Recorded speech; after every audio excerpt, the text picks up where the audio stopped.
Bienvenidas y bienvenidos a Punto Género.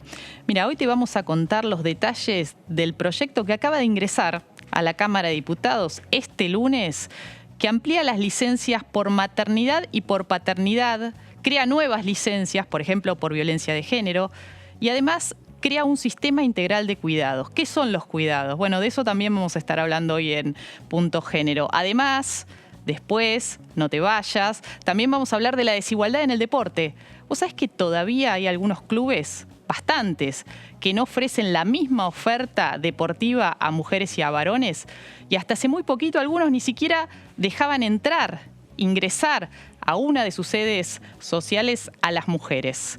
Bueno, de esto y mucho más hoy en Punto Género. Y para empezar con el primer tema, estamos con nuestra invitada, que es Lucía Sirmi, que es subsecretaria de Igualdad del Ministerio de Mujeres, Géneros y Diversidad Sexual, que nos va a contar de qué se trata este proyecto que crea este sistema integral de cuidados y que reforma la ley de contrato de trabajo y amplía, uno de los puntos claves es que amplía la licencia por paternidad, que ya no se va a llamar más por paternidad, se va a llamar de persona no gestante, y que hoy es de 48 horas, igual que por mudanza, y hay un gran reclamo hace muchos años para ampliarla, y se va a llevar en un primer paso a 15 días. Y esto, bueno, nos va a contar un poquito más Lucía. ¿Cómo estás? Buenas noches. Buenas noches, ¿cómo va? Bueno, a ver, es muy grande el proyecto, ¿no? Es un proyecto que se viene trabajando ¿hace cuánto tiempo? Y ya hace 2 años fue un proceso participativo con una comisión redactora, con parlamentos en distintas provincias, con una mesa interministerial de políticas de cuidado, con un mapeo de la infraestructura, de las necesidades del país. Así que la verdad que recorre y recoge muchas demandas históricas, no solo de los movimientos de mujeres, sino también de los movimientos sindicales, ¿no? Las dos cosas, porque aboga por el reconocimiento de los trabajos de cuidado, pero también por su redistribución. Y ahí es donde entra licencias, porque es uno de los pocos lugares donde el Estado dice cómo se imagina la colaboración de los varones adentro del hogar. Entonces, cambiar las licencias tiene un impacto muy positivo adentro del hogar y eso también impacta afuera, en lo que nos pasa a nosotros las mujeres en el mundo del trabajo, en cómo viven los niños y las niñas la recepción de los cuidados de sus progenitores. La verdad que de alguna forma el cuidado es un bien público y este proyecto lo pone en el centro. Bueno, uno de los temas claves es que la licencia por paternidad, históricamente conocida por paternidad, podríamos decir progenitor no gestante también, porque incluye a las maternidades, paternidades de personas del mismo sexo, pasa de 2 días en una primera etapa cuando se apruebe a 15 días y después gradualmente llega a 90. ¿Cómo va a ser ese escalonamiento? Sí, la idea es ir haciendo un cambio paulatino y organizacional y lo más importante es que esas nuevas licencias, esos nuevos días pasan a ser financiados por la Seguridad Social y ya no por los empleadores, porque había sido un freno siempre en el Congreso que esos días extra para los varones eran a título del empleador. Entonces lo que nosotros decimos es igual, tiene la misma categoría de derecho que las licencias por maternidad. Son financiadas por la Seguridad Social, pero además son obligatorias, ¿no? Porque para nosotras las mujeres, la licencia por maternidad es una prohibición de trabajar. Y mirando la experiencia internacional, aprendimos que si no es igual de obligatorio, los varones no lo toman, ¿no? Y necesitamos que lo hagan. Un punto clave, ¿no? Va a ser obligatorio entonces para los varones tomarse esos días. Sí. No lo dejamos a criterio de él porque sabemos que hay toda una sociedad que reproduce estos estereotipos y que te hace que vos no quieras ir a tomarlo. Y a la vez, si es igual de obligatorio, ya para un empleador o empleadora va a ser lo mismo contratar varones o mujeres, porque hay encuestas que dicen que las empresas no contratan a las mujeres, entre otras cosas, porque son las que se toman la licencia. Pero ¿qué pasa si todos los trabajadores y trabajadoras tienen la misma chance de irse a cuidar? Eso es lo que necesitamos. Eso es muy importante lo que señalás, porque una pregunta que todavía se hace cuando hay una candidata a un puesto mujer, esta pregunta de ¿y pensás ser madre? ¿Pensás tener un hijo, una hija? ¿No? Como si eso una sabe que no está escrito, pero que puede ser un obstáculo, una barrera, algo que nos juegue en contra a la hora de conseguir un trabajo, ¿no? Entonces ahora, bueno, le van a tener que preguntar si quieren discriminar, si quieren seguir discriminando, cosa que no hay que hacer, también a los varones, ¿no? O a quienes quieran asumir una paternidad. Exacto, y por eso para nosotros, aunque es paulatino, el horizonte final es que cualquier persona tiene la misma cantidad de días post-nacimiento o adopción, que es algo que incluimos por primera vez, porque la ley de contrato de trabajo no tenía días por adopción y había muchas familias haciendo malabares con días de vacaciones, y también las familias diversas, ¿no? Que también, como vos decías, antes escrito de forma varón-mujer,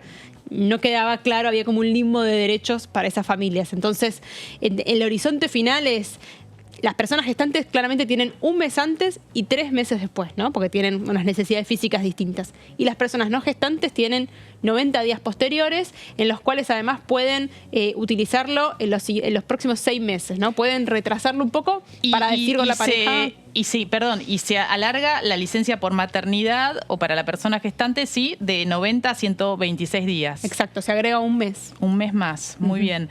Tenemos algunas placas para ver algunos datos que dan cuenta de por qué es importante crear un sistema integral de políticas de cuidado. Algunos datos que a mí me llamaron la atención. A ver si las tenemos ahí. Sí, ahí está. Mira, el 10% de las personas mayores de 60 años aproximadamente, que son cerca de 743.000, se encuentran en situación de dependencia básica, dependencia, que necesitan cuidados, ¿no? Es algún tipo de cuidado básico para como alimentarse, bañarse o vestirse. En un 77% este cuidado recae sobre las familias y en particular sobre las mujeres. 4 de cada 10 departamentos del país no cuentan con ninguna residencia para personas mayores. Esto es para hablar del tema de cuidados, ¿no?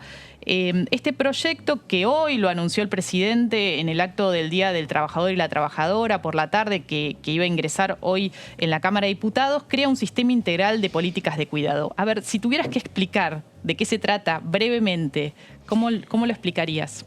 Hoy los cuidados están en los hombros de las mujeres, son responsabilidad de ellas adentro de la familia. Lo que hace este proyecto es sacarlo de los hombros y pasarlo a responsabilidad del Estado y de todas las identidades de género. Entonces lo que tiene que hacer el Estado es expandir servicios y expandir cuidadores domiciliarios en el caso de personas mayores.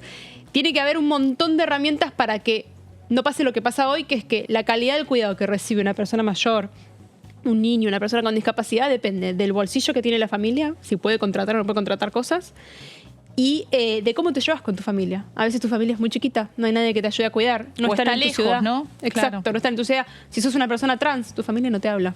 Entonces, ¿Y cómo se cambiaría esta situación entonces? Y tenemos que tener en la primera infancia más infraestructura de cuidado. De 0 a 3 es muy baja la cobertura. Tenemos ahí unos datos sobre primera infancia, a ver si los podemos compartir en una plaquita que también habíamos. El 12% de la población... bueno, este es con el tema de discapacidad también, que es muy importante, ¿no?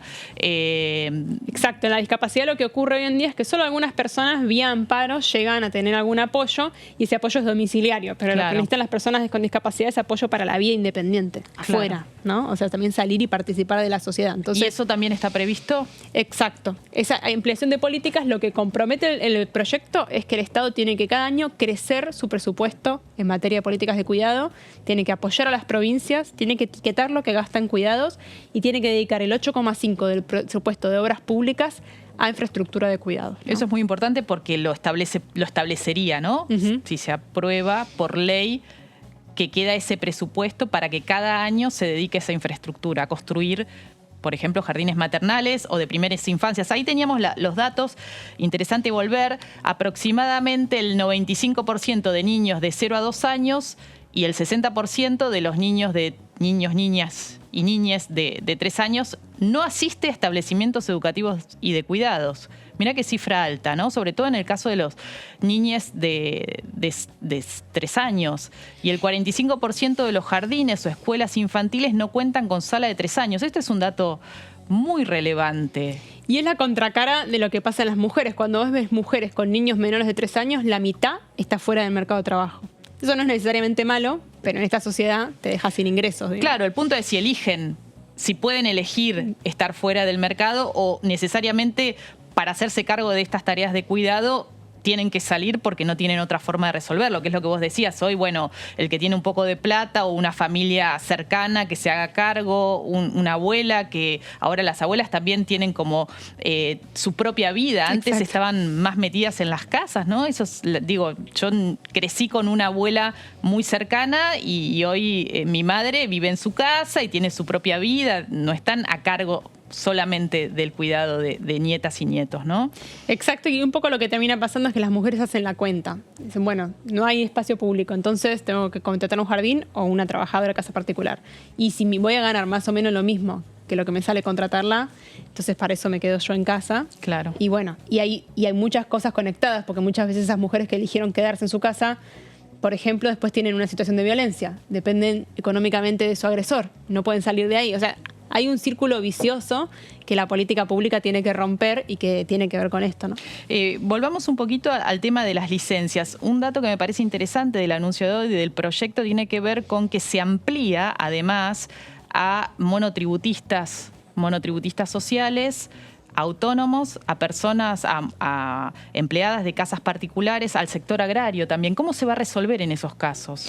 Sí, tanto ley de contrato de trabajo, casas particulares y agrario, va todo al mismo esquema que charlamos antes, y eso amplía derechos para 6 millones de trabajadores y trabajadoras. Pero además, al crear licencia para monotributo, monotributista social y autónomo, se crean derechos para 2 millones de personas que no tenían nada hasta ahora.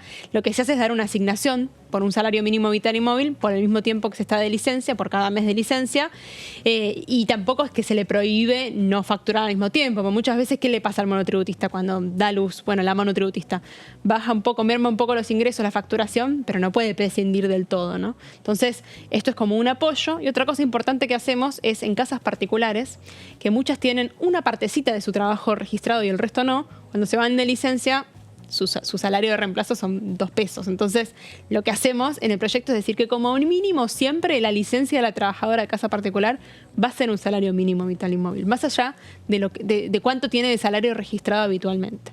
Otro cambio importante que hacemos es dar la excedencia a los varones también, o sea, se pueden tomar la excedencia el tiempo después los varones, y todo eso computa previsionalmente. Si no, lo que nos pasaba a nosotras, quiero decir, cuenta para tu jubilación, porque si no, al final de nuestra vida lo que nos pasaba es que no nos daban los años por todas las veces que nos habíamos ido de licencia.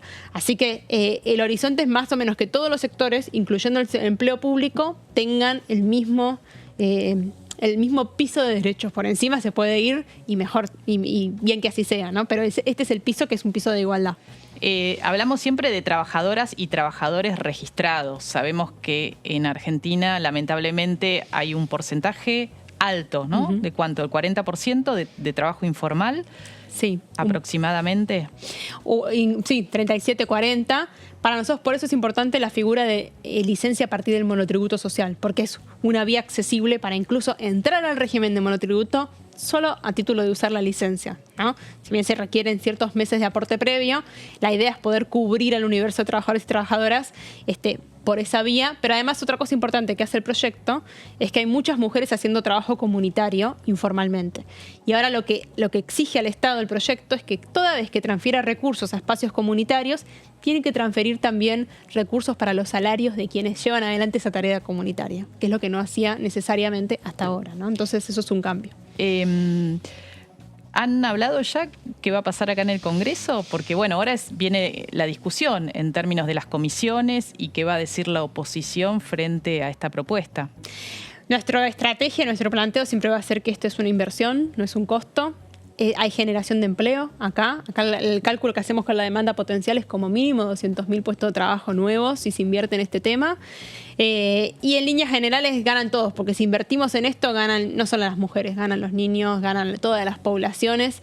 En principio no encontramos todos los bloques tienen proyectos de licencia, tienen proyectos de cuidado. Más de 40. En algún momento se contabilizaron a lo largo de la última década, se han presentado más de 40 proyectos diversos de ampliación o modificación de las licencias parentales, ¿no?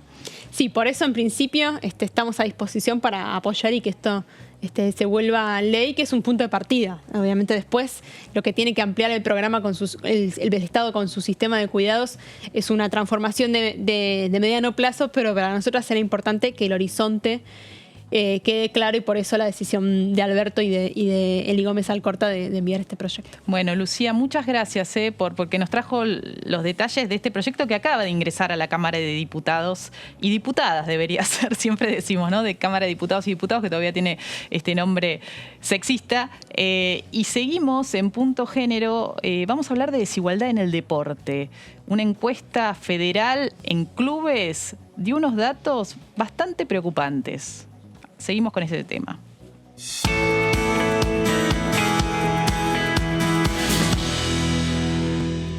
El Instituto Nacional contra la Discriminación, la Xenofobia y el Racismo, hablamos de el INADI, junto a la Secretaría de Deportes de la Nación, realizaron un relevamiento federal con el objetivo de recolectar datos certeros sobre la participación activa en distintos deportes que las mujeres practican en nuestro país.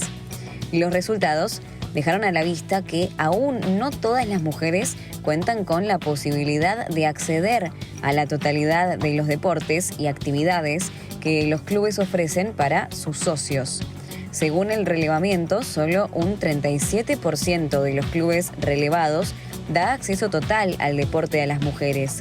Si hablamos de la presencia femenina entre las autoridades, solo el 18% de los clubes tienen presidentas mujeres y apenas un 25% cuenta con la mitad o más de sus integrantes mujeres en las comisiones directivas. Por último, cabe mencionar que el 58% de las instituciones relevadas no tiene un protocolo para casos de violencia de género. Hoy, en Punto Género, vamos a analizar cómo desarmar estas desigualdades.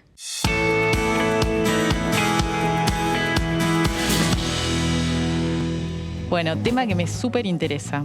Quienes saben, me conocen un poco, me gusta mucho el deporte, practico y ver estas desigualdades que todavía persisten duele, ¿no? Pero bueno, ahí está, primero mostrarlas y después trabajar para desarmarlas. Estamos con Karina Yumato, ella es coordinadora del Observatorio de la Discriminación del INADI, que participó en esta investigación, y también estamos con con Guillermina Gordoa, que es directora de género de la Secretaría de Deportes de la Nación. Bueno, buenas noches a las dos. Muchas gracias por acompañarnos. ¿Esperaban estos resultados?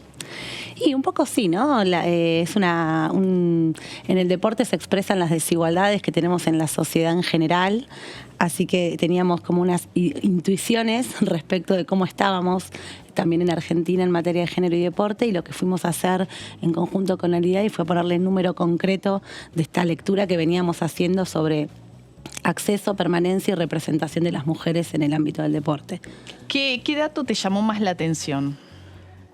Bueno, como decía Guillermina, nosotros como venimos trabajando en eso hace unos años, veníamos ya conversando y veníamos acercándonos a los clubes, incluso a las deportistas, mujeres, y nada, haciendo algunas investigaciones y algunos encuentros donde nos contaban algunas de las cuestiones que les pasaba en el acceso a la práctica. Por ejemplo. Y nos contaban algunas cuestiones que tienen que ver con la desigualdad, ¿no? La desigualdad salarial. Nos contaban las situaciones que tenían que ver con los horarios, ¿no? De los torneos, con los lugares, con el uso de los lugares, con los sponsors. Bueno, eso lo teníamos en relación al colectivo de las mujeres deportistas. Y lo que hicimos con este relevamiento, primero que sea federal, ¿no? Tener un mapa, ¿no? De aproximadamente 600 clubes de todo el país de distintos tamaños y cómo se identificaban cuestiones vinculadas a la representación en los clubes, como decíamos, al acceso de mujeres, ¿no? A los deportes. Preguntamos respecto, por ejemplo, a los protocolos de violencia. Un 1% solamente denunció violencia de género en el ámbito deportivo, y eso nosotras, el análisis que hacemos con Guille y con el equipo, no quiere decir que esos sean los casos, sino que habla de la poca visibilidad que hay sobre ese tema en el deporte y lo mucho que hay que trabajar para poder identificar las situaciones de violencia, ¿no? Un 25% solo de los clubes tienen áreas de género y derechos humanos. Estamos igual hablando que la mayoría, más del 50% son clubes de barrio, ¿no? Son de 1 a 200 socios. En este relevamiento solo un 3% son los grandes clubes que decimos, ¿no? Los clubes de primera. La gran mayoría son clubes de barrio, clubes pequeños, pero bueno, de alguna forma nos da una idea de los lugares, ¿no? Y de la situación que hay en la práctica del deporte, por ejemplo, ¿no? Claro. ¿Y qué pasa en los clubes de fútbol, en los grandes clubes de fútbol? Porque en los últimos años se han ido creando comisiones de género, por lo menos eso es lo que difunden hacia afuera. ¿Cambió algo hacia adentro? Sí, yo creo que la verdad es que en los últimos años hubo una gran cantidad de áreas de género y diversidad que se fueron creando en los grandes clubes. Creo que siempre es importantísimo que estén esas áreas, son las comisiones que empujan al interior de los clubes y la dinámica institucional, que se debata, que se discuta, que se avance en materia de igualdad. Creo que hay que fortalecer esas áreas y creo que en muchísimos clubes se han dado pasos enormes. Creo que uno de los grandes puntos, como decía Cari, hay una correlación muy clara en los números de que aquellas clubes que tienen áreas de género y diversidad reportan muchos más casos identificados que en el porcentaje de los clubes que no los tienen. Entonces, creo que, por ejemplo, que haya áreas de género en los grandes clubes de fútbol implicó que pudieran tener sus protocolos. Que pudieran tener sus protocolos implica que puedan, con un instrumento y un procedimiento, discutir con las comisiones directivas qué es lo que hay que hacer cuando sucede un caso de violencia. Y eso genera una dinámica, me parece, importantísima de situaciones que antes directamente no se hablaban, ¿no? Mira, estamos hablando de situaciones que todavía persisten de discriminación. Vamos a conversar unos minutitos con Soraya Siachia, que me avisan que ya está conectada, que es la mamá de Emma, que es una niña de 12 años que es jugadora de fútbol del club Guaminí. Pero la AFA no la deja competir porque no la deja seguir integrando un equipo mixto en el cual ella venía jugando desde pequeña, porque dicen, bueno, ya a esta edad no. ¿Cómo estás, Soraya? Acá estamos con Guillermina Gordoa, directora de Género de la Secretaría de Deportes de la Nación, también con Karina Yumato, que es del INADI, que trabaja en esta temática. Queríamos saber si avanzó algo el reclamo de Emma para poder jugar y competir al fútbol, que es su gran pasión. Hola, Mariana. Hola a todas ahí. Bueno, no avanzó en realidad en lo concreto. Emma sigue en la misma situación. La liga sigue sin permitirle jugar. Seguimos en el mismo punto donde estábamos parados hace un año y pico, porque esto nosotros lo empezamos antes, si bien se visibilizó después. Bueno, la denuncia ante INADI sí la hicimos va a ser un año ahora, pero bueno, no se avanzó en el sentido de, sí en la visibilización del caso, ¿no? Y sí en que muchas familias y más niñas se ven representadas en el caso de Emma, así como en otros casos que han tomado más conocimiento público. Y eso es positivo, que las nenas y las familias vean reflejado en casos como el de Emma, que algo que no está bien que sucedan estas cosas. Eso para nosotros es un avance, pero en lo concreto, en que Emma pueda jugar, eso todavía persiste, no le permiten jugar aún. Guillermina, ¿qué se podría hacer en este caso? Justo con Karina estuvimos trabajando en estas situaciones. La realidad es que lo que empieza a pasar, justamente en la dinámica del acceso cada vez más de las mujeres a las disciplinas históricamente masculinizadas, hace que en un montón de ligas y en situaciones todavía no estén las estructuras para, por ejemplo, el deporte mixto. El deporte mixto, que podría ser un desarrollo, una estructura posible para avanzar en la incorporación a cualquier edad de las niñas y de los niños, no están. En los casos de la fase formativa, yo creo que es fundamental que se empiece a avanzar en medidas que no limiten el acceso de las mujeres al deporte, porque ¿qué sucede? Sucede que si estamos esperando que se desarrolle por completo la categoría femenina en un pueblo pequeño, hay muchas niñas que se quedan sin jugar. Y si tampoco pueden acceder al equipo históricamente del que jugaba, que es de varones, entonces nuevamente lo que sigue pasando es que somos nosotras los que nos quedamos afuera de la cancha. Absolutamente. Y ahora, Emma, hace más de un año la familia viene acompañando este reclamo. ¿Y qué respuesta han tenido en la AFA? ¿Se puede hacer algo frente a este reglamento que la deja fuera de la cancha, Emma? En su momento tuvimos un compromiso de AFA por parte de, nosotros nos reunimos con representantes de INADI en septiembre del año pasado junto al representante legal de AFA. Y lo que se podía hacer en el caso particular de Emma era que se tratara el caso de Emma por comisión, o sea, por asamblea, quiero decir, y bueno, todavía estamos esperando esa asamblea que se trate particularmente el caso de Emma junto a la de otra niña. Ese fue el compromiso de AFA con respecto a la individualidad, al caso específico de Emma, ¿no? Para atender su necesidad. Y después las familias, las mamás que reclamamos, en realidad la respuesta general a todo esto es una modificación del reglamento que encuadre y reglamente el fútbol mixto, justamente para que las niñas no se queden afuera. En pueblitos chiquititos como el nuestro no hay muchas posibilidades de deporte. Bueno, se la está excluyendo, se la está expulsando a un montón de nenas que no tienen muchas posibilidades de practicar un deporte. Bueno, eso sería la solución.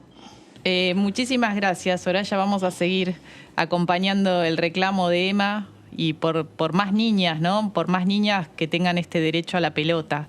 Muchas gracias por acompañarnos y por sostener este reclamo tan alto.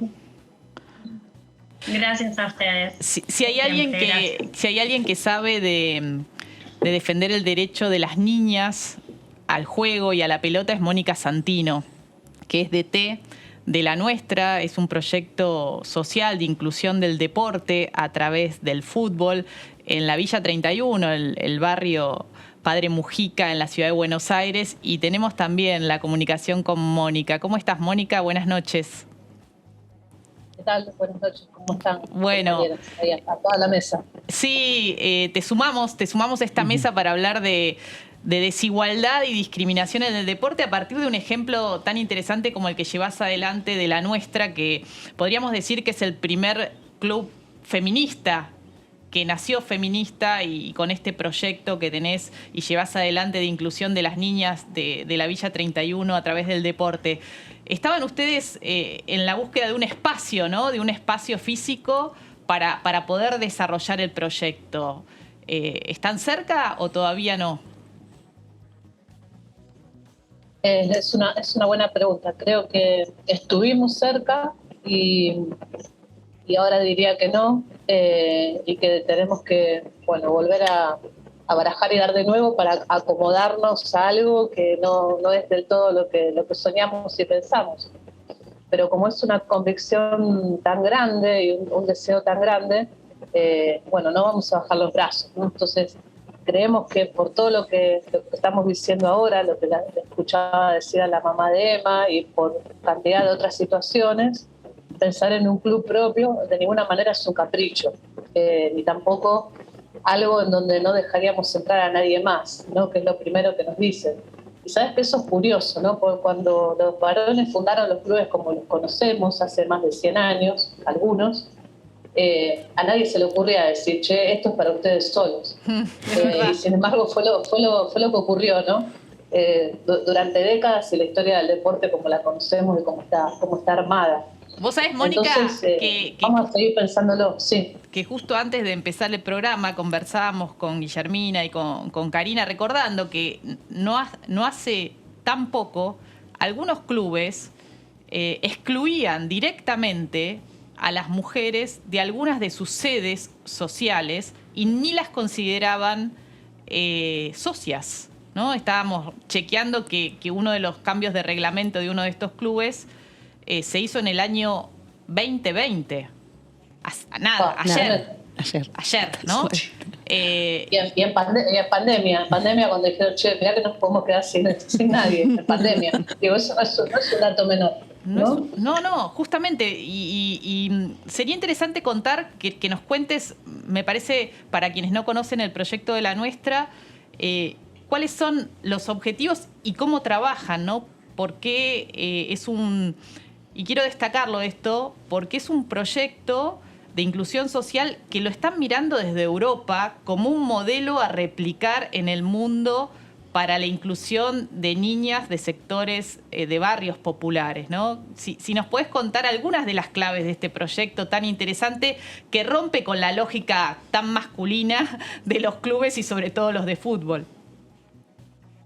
Claro, la nuestra nació en noviembre de 2007, así que este año vamos a cumplir 15 años y se fue construyendo alrededor de poder tomar la cancha, ¿no? De poder hacer uso de la cancha, de una cancha en un barrio como la Villa 31, como tantas otras barriadas en la ciudad de Buenos Aires, que son los espacios públicos por excelencia, ¿no? Entonces, que esa fundación se haya dado a partir de la conquista del territorio, bueno, yo creo que es la base sólida en donde nos construimos, ¿no? Y nos fuimos armando entre todas.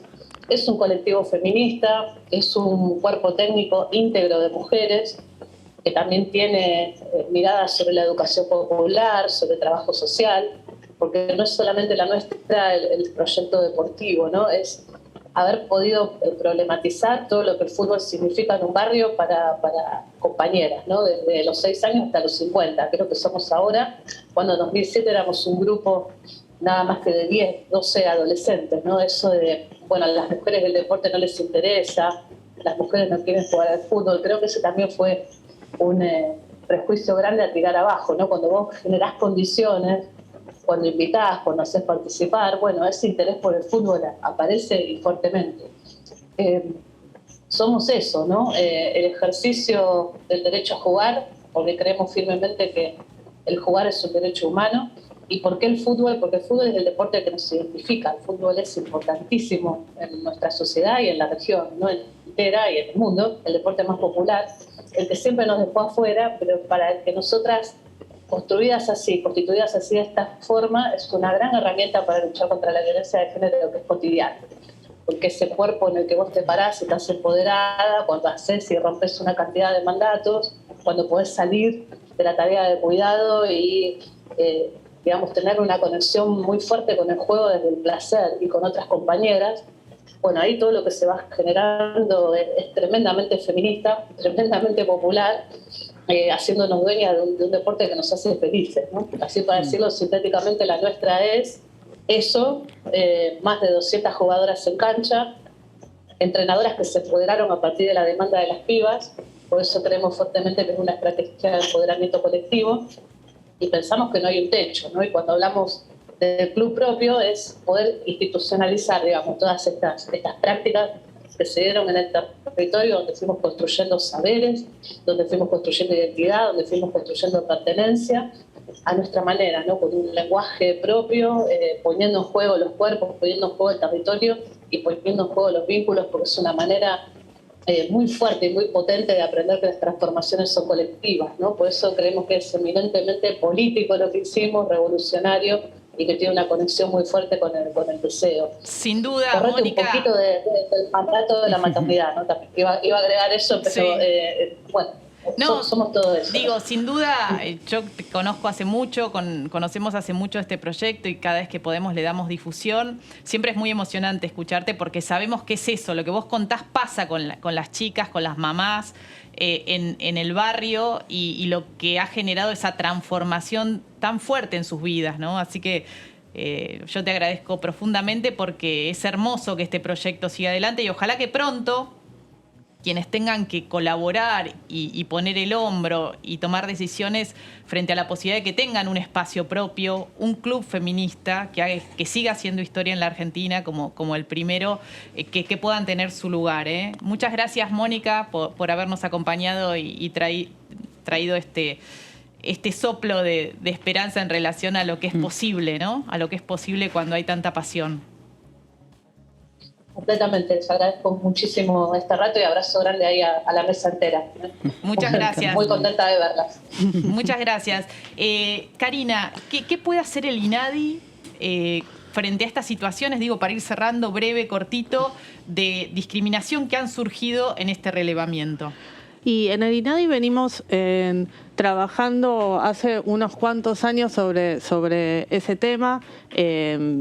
Primero en visibilizar y poder identificar y poder visibilizarlo con distintas campañas que hacemos para concientizar.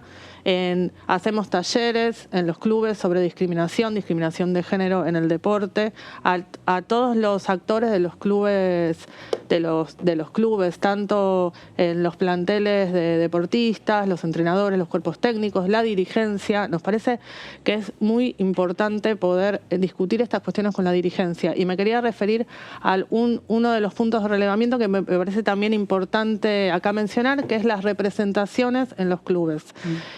Solo un 22% de los clubes tienen paridad en las representaciones de género. Hay un porcentaje... En las comisiones directivas. En las comisiones directivas. Hay un porcentaje de clubes, aproximadamente un 10%, donde no hay mujeres.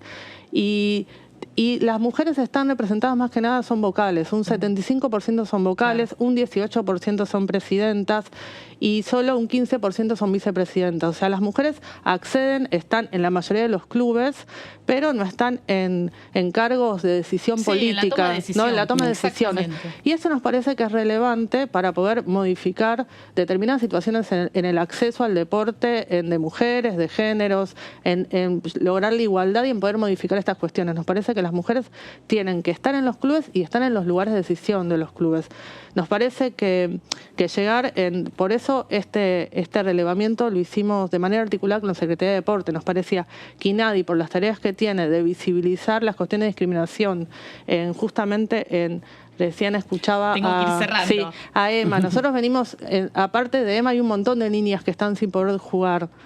Y nosotros lo que hacemos es esas cosas, darle visibilidad y coordinar para poder llegar a AFE, llegar a los lugares donde se tomen estas decisiones y poder modificar los reglamentos y poder justamente modificar estas situaciones en concreto para que poder jugar en igualdad de condiciones, no y de oportunidades. Muchísimas gracias, Karina, muchísimas gracias. Guillermina.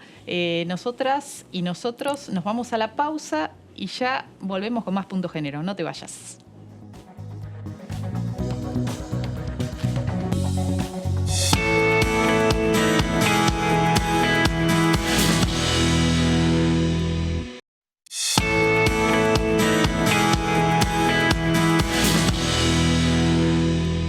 Último bloque de Punto Género y estamos en comunicación con la ministra de las Mujeres, Políticas de Género y Diversidad Sexual de la provincia de Buenos Aires. ¿Qué tal, Estela? ¿Cómo estás? Hola, ¿qué tal, Mariana? Muy bien. Bueno, un gusto siempre conversar con vos. Espero que estés bien. Me llamó mucho la atención que entregaron en estos últimos días unos cuadernillos sobre temáticas de diversidad corporal gorda. ¿De qué se trata? ¿Nos puedes contar? Bueno, mira, vinieron además justo en un momento que había una joven aspirante a tripulante de avión que fue discriminada por gorda. Y además uno la ve y diría, ¿es gorda esta chica? Bueno, ¿cuál es el concepto? No, increíble. Increíble el caso ese porque además quien la entrevista, recordemos, le dice, bueno, no lo comentes porque va a quedar mal la empresa. ¿No? Hasta diciéndole... Tenían conciencia de que era una discriminación y que le quedabas mal, además, planteando una cosa de ese tipo. Y la discriminación por gordura es una discriminación absolutamente generalizada en nuestra sociedad. Y esto genera problemas en la salud, en el acceso al trabajo, en la educación, en enormes factores de la vida cotidiana, en el disfrute, en el baile, en los lugares para ir a bailar, cobrarle entrada a una chica porque es gorda y entran gratis sus amigas flacas. ¿Eso Cosas pasa? De ese tipo. ¿Eso sigue pasando? Pasa ahora. Eso sigue pasando ahora y hay muchas experiencias relatadas de este tipo. Hace años, como en este país, bueno, hay un activismo gordo que se ha organizado, que pelea por los derechos, que denuncia estas discriminaciones. Y nosotras creemos que, bueno, donde faltan derechos, donde hay necesidades, debe haber un Estado que responda con políticas. Por eso, desde la Subsecretaría de Políticas de Género y Diversidad se ha trabajado mucho, se articula con el Ministerio de Salud de la provincia y se generaron estos 3 cuadernillos que trabajan, alguno de difusión general respecto al tema y otros que son incluso para trabajar en comunidades, en colectivos, en grupos, hacer talleres, sensibilizar respecto a la cuestión y además en el propio sistema de salud, porque es muy increíble cómo el sistema de salud parte de qué es saludable o no por un aspecto físico, algunos kilos de más, sin que eso se corresponda con algo real en torno a la salud, sino con el prejuicio respecto a la gordura. Así que, bueno, visibilizarlo, prevenir y trabajar con efectores públicos es fundamental. Y creo que además también va a ser muy importante que se trabaje un debate en torno a los medios de comunicación. Porque vos sabés que hay algo que un poquito empezó a cambiar, pero nosotros tenemos una excesiva exigencia de juventud, de delgadez, de estéticas absolutamente además intervenidas por las cirugías. Sí. Pibas jóvenes, muy jóvenes, que piden cirugías para bancar.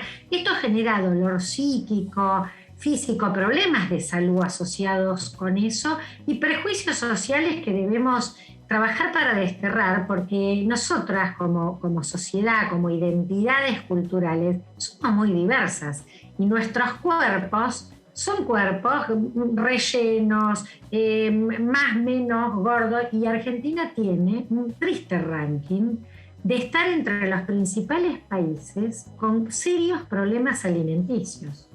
Así que bueno, de esto hablamos, ¿no? De un problema de enormes proporciones que afecta especialmente a las mujeres, no solo a las mujeres, y que bueno, estamos trabajándolo también como parte de estas políticas que toman estos temas que no parecían temas de preocupación del Estado, pero que es muy importante que el Estado intervenga porque hay mucho dolor detrás de estas experiencias de vida cotidiana.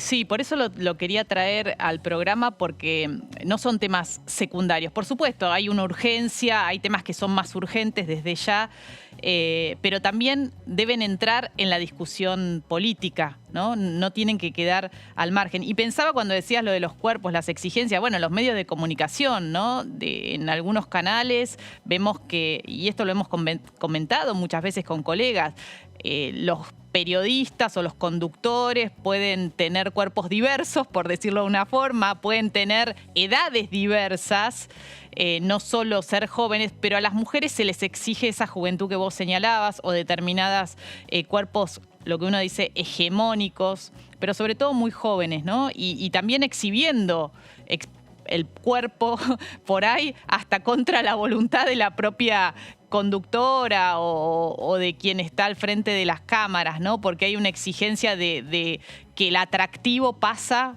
por ahí, ¿no? Por generar audiencia a través de la exhibición de cuerpos jóvenes, ¿no? Y que esto no pasa con los varones, no se les exige tampoco eso, ¿no? Vimos mucho de las duplas de televisión que estaban puestas en torno a, bueno, mostremos una cara bonita, ¿no? Y no que la mujer colocaba en la comunicación otras miradas, otros aspectos, bueno, una profesionalidad como hemos demostrado tanto saber en cualquiera de los temas en los que las mujeres estamos.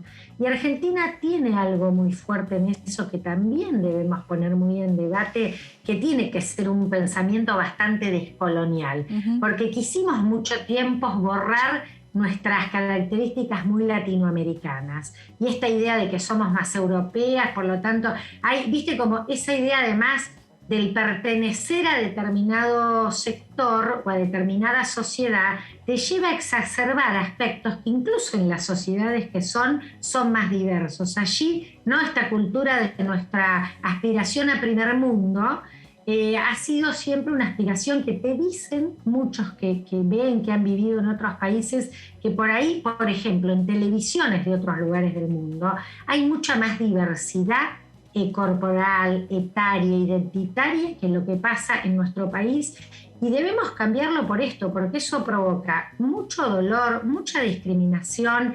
Y cuando mirás los temas de violencia laboral, los organismos que han atendido aspectos de violencia laboral, hay una enorme cantidad de denuncias que las mujeres sufren violencia laboral en torno al tema del aspecto físico, y la gordura es una de las cosas, bueno, la gordofobia está muy generalizada en nuestra sociedad. Totalmente, gordofobia y gerontofobia, diría yo, ¿no? Otro de los temas que quería preguntarte sobre el plan de igualdad bonaerense que se presentó también hace poquitos días, ¿cómo se atraviesa la perspectiva de género en esta iniciativa? Bueno, la verdad que venimos trabajando, fue todo el año pasado. Nosotras nos parecía fundamental generar un plan de igualdad, el primero en la provincia de Buenos Aires, queríamos que sea muy participado.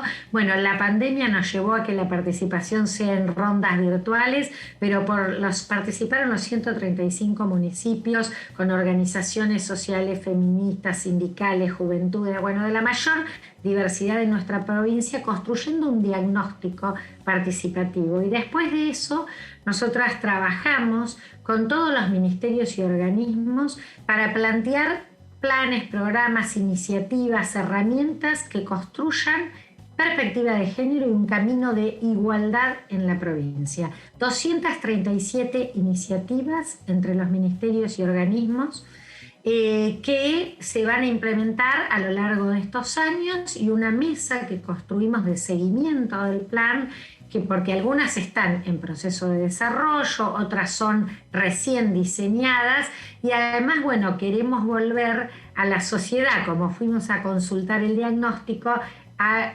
contar, bueno, todas las iniciativas que se están llevando adelante y qué pasa con esto. Trabajo, salud, educación, vivienda, hábitat, temas que son prioritarios para erradicar violencias, pero también para reducir brechas de desigualdad. Bueno, nos acompañó la CEPAL también, incluso con una asistencia técnica del club. Ahí nombraste violencias y un dato que te quería preguntar, porque bueno, surgen las estadísticas que las organizaciones de la sociedad civil llevan adelante de los femicidios, y la cifra se mantiene más o menos estable, ¿no? Un femicidio cada 25 horas, cada 30 horas, que es más o menos lo mismo que se registraba en el 2015 cuando surge el movimiento Ni Una Menos y sale a las calles aquel 3 de junio. ¿Qué se ha logrado hacer en relación a la prevención de la violencia machista y por qué este núcleo duro cuesta tanto que se baje? La violencia de género es un fenómeno absolutamente extendido en la sociedad y en sus distintas modalidades. Hablábamos de una cuando empezamos a hablar de la gordofobia, pero podemos plantear la violencia doméstica familiar, esta que además ocurre en el seno de las relaciones afectivas, interpersonales. Pensar en que se reduzca, que esa es nuestra meta, en reducir los índices de femicidio, es un trabajo para el que estamos construyendo muchas más herramientas de las que antes había, pero obviamente tenés que trabajar en la prevención, en la asistencia, en la atención, en las salidas de la violencia, en los varones agresores, algo que antes estaba ahí, no se abordaba prácticamente. Bueno, estamos construyendo políticas en todos estos niveles. Claramente va a llevar tiempo porque no son respuestas que una sienta en lo inmediato, que se pueda pensar que en lo inmediato se van a encontrar, porque además tiene que ver con relaciones interpersonales, afectivas, con lo que pasa en el ámbito de lo doméstico. ¿Cuál es la diferencia? Que el Estado está diciendo: tenemos que intervenir y tiene que haber mucha inversión estatal. Nosotros hemos impulsado un programa que por primera vez deriva recursos económicos y técnicos a los 135 municipios de la provincia de Buenos Aires. Se han incorporado más de 600 profesionales, abogadas, abogados, psicólogas, trabajadoras sociales en distintos municipios de la provincia con equipos interdisciplinarios de violencia. Más de 50 dispositivos para el abordaje de los agresores, grupos de ayuda mutua, por contarte alguna de las herramientas. Estas se nuclean con otra enorme cantidad. Bueno, inversión pública, mucho Estado presente y articulación con las organizaciones, y esto va construyendo un camino para intervenir y para reducir. Nosotras estamos confiadas en que en un proceso se va a efectivamente reducir la violencia de género. Bueno, Estela, gracias. Ojalá que un día ese número sea menor, ¿no? Y que podamos hablar efectivamente de reducción, ¿no? De baja de las tasas de femicidio. Se acabó el tiempo. Te agradezco mucho este espacio, haber estado contándonos sobre toda esta iniciativa que tiene que ver con contra la discriminación por los cuerpos, ¿no? Por los cuerpos gordos, gordes, y este activismo tan fuerte que se viene haciendo para cambiar culturalmente en ese aspecto también nuestra mirada. Muchas gracias. Bueno, gracias a vos, un fuerte abrazo. Bueno, nosotras y nosotros nos despedimos. Se acabó el programa. Nos vemos la próxima semana con más Punto Género. Chau.